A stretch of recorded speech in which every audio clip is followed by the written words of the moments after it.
Howdy, howdy, howdy. It's Rodfather 916. It is time for another real episode of The Real Housewives of Salt Lake City. Season 2, Episode 8, A Wolf Pack of Secrets. I went out yesterday for the first time in years on Halloween Eve. That's why I'm a little weirder than normal. Sacramento was alive. The streets were filled with people dancing. I went to Northgate and they were dancing in the streets. I went to a few clubs, which I haven't been to since COVID. I had my mask on when I went. However, my mask ended up coming off or at least falling down below my neck. And that wasn't a bright thing for me to do. Nobody in the clubs except for me and one other person was wearing a mask. At one club I went to, I was the only person wearing a mask. And when the clubs got really crowded, I left. Yes, I've been vaccinated and I'm going to get the boost soon, but it was not a bright move on my part. I had a good time. I ended up even going to a casino last night, and my tired old ass didn't drag in here until almost 5 a.m. That's why I'm recovering today. It's not a bright move. You have to make a decision what's best for you. And I wasn't smart until the end. At the casino it's mandatory. It's like the airlines. You need to put the mask up above your nose. But it wasn't a bright thing. And I've got to make better choices. But anyway, let's talk about the episode. The Barlows, Lisa's family, are very entrepreneurial. The 15-year-old son, Jack, had come up with a men's grooming line, and he called it Fresh Wolf. Great. The rest of it's a little bit contrived. They want us to believe that he came up with an idea to launch the product in conjunction with a charity, and this charity being Foster Utah. That's what they want us to believe. Let's move on to the next scene, shall we? We meet for lunch with Mary, Heather, and Whitney. And, of course, the topic is going to be Mary's interaction with Lisa. And Mary came straight. She goes, "Look, I started it, and I went in deep, and I was wrong, basically. But Lisa's questioning her triggered her and reminded of her relationship when she has a mom, which is virtually non-existent. We learn that her mother has been resentful and angry at her for years, and in fact, she hasn't spoken to her mother in 25 years, which means her mother has never met her son. Her son is 18. And I from what I gather and what I've read, and this is not part of yesterday, but what I read was naturally the mother thought she was next in line to inherit her grandmother's thing, but her grandmother went to marry the granddaughter instead of the mother, and that's been a bone of contention. There have been many, many, many lawsuits, and the conversations that she and her mom had, her mom accused her of many, many, many things, and so with Heather, with Lisa asking all those questions, it just triggered something in her. Let's move on. Jen arrives to Jack's photo shoot for Fresh Wolf. Lisa Lisa wants to talk to Jen in the worst way. Like Jen can't get her food. Lisa wants to talk that badly. Lisa has an agenda. Lisa have an agenda? I don't believe it. Yeah, she had an agenda. So Lisa brings up something that happened over the summer. Apparently, as I understand this, Jen hired a dressmaker to make her a dress, and the dress wasn't done on time. We later learned it wasn't necessarily due to the dressmaker's fault; it was Jen's fault. And there was a heated, heated discussion about this. Heated, um, and he was fired. But someone taped the conversation. We don't know if it's a dressmaker or somebody, but that tape of Jen cussing him the F out. And, Jen, of those women, can cuss somebody out. She cussed him the F out, and it was leaked to the press. So Lisa is like, um, how could you be friends with Whitney and Heather?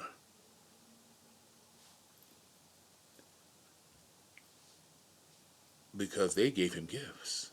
They gave him gifts. And Jen's going, listen, yeah, okay, it's over, whatever.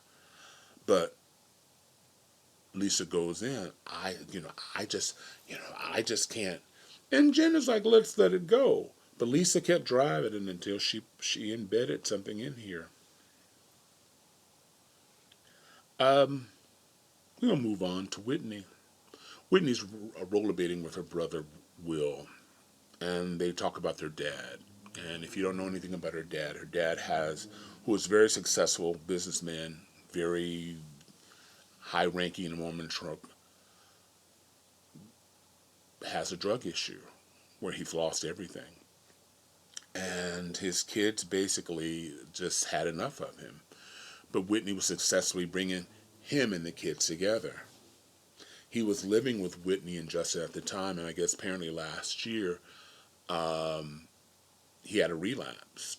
And Whitney and Justin said, you got to go. You can't live with us. And Will, her brother Will, tells us, listen, he may be your dad, he may be blood, but you have to do what's best for you. And that's true of all of us. I mean, I have family members that if I say hello, there's an argument.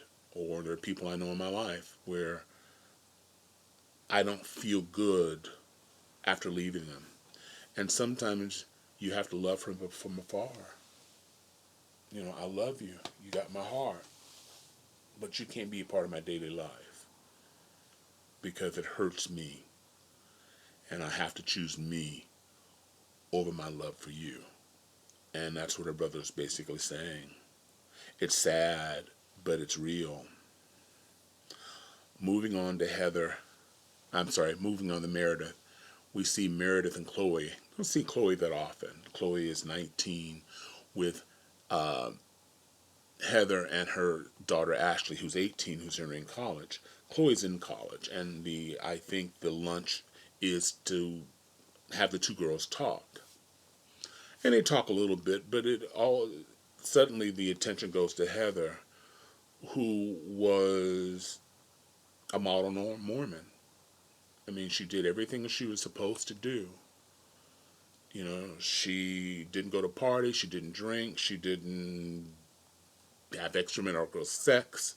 She even won a singing contest, and they gave her a fifth of vodka, and I guess she passed on to somebody else. And Heather's, been a little resentful because she did all the right things, but look what happened. She's excommunicated, her husband's living on.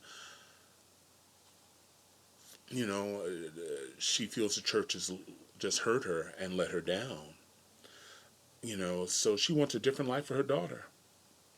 And I think meeting with Chloe, now of course Chloe's not going to say in front of Meredith, yeah, baby, I was a bitch, I did all this other stuff. But it's just a beginning. Um, Next time we see Jen, she's at Heather's house, and they're talking about Heather's sex life or lack thereof, and she brings sex toys over. And naturally, the conversation goes about Lisa this time. And these are not the exact words, as this is the Rodfather sort of dramatizing. Jen, are you going to Lisa's party? No. Well, Lisa's having a party. and Whitney's invited, but I'm not invited. You're not invited. and, and really, that was really the intent. I'm just letting you know that your girl is having a party without you. I'm going to leave it right there, put a pin in that. We may come back to it. So it's the party. The Fresh Wolf and the Foster Utah party. It's held in a barn. And apparently Jen wasn't the only one, and Heather was not the only one invited. Missing is Mary's invitation. And missing is her good girlfriend Jenny's invitation. Lisa introduces her to a man named Cameron. Cameron, it turns out, used to be a preacher at Mary's church. And instead of having your typical conversation, is hi, nice to meet you, it's a nice event, it's nice that they're giving money for Foster Utah, he goes in and talks about the church. How he thinks it's a cult, how he saw things over the 7 years he was there. He had to leave because there are things he didn't like. And this really upsets Meredith, because Meredith likes Mary, and she's been at a church where she's had a good time. Cameron exits, Lisa comes over, and Meredith is just shaken.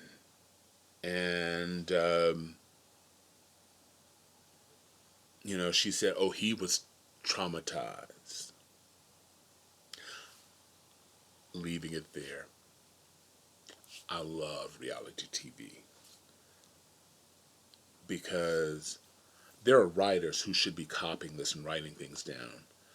Lisa Barlow, as y'all know, I'm not a friend of hers, but let me tell you something. She is a master manipulator. Heather, Mary, and Mary, Heather, and Whitney have her down. And they've talked a whole lot of shit about her, but they want to be her friend. And this stuff that's beyond me, I don't understand that. Maybe y'all can, in the comments, tell me what's going on. Why do you think she wants... Because for me, once you've talked shit about somebody else, I pause. Because I figure once you've done it to them, you'll eventually do it to me. And that's how I live my life. Not that I'm going to stop being your friend, but it's like, okay, I know how much I need to tell you. But she's good. She's fantastic. And I'm starting to admire her nasty craft. Because the reason she's gone after Meredith and Jen is because last week, when all the other women were going on deep into Lisa, Meredith and Jen was quiet. And that pissed Lisa off. And Lisa wants to punish them in her own way. And she has.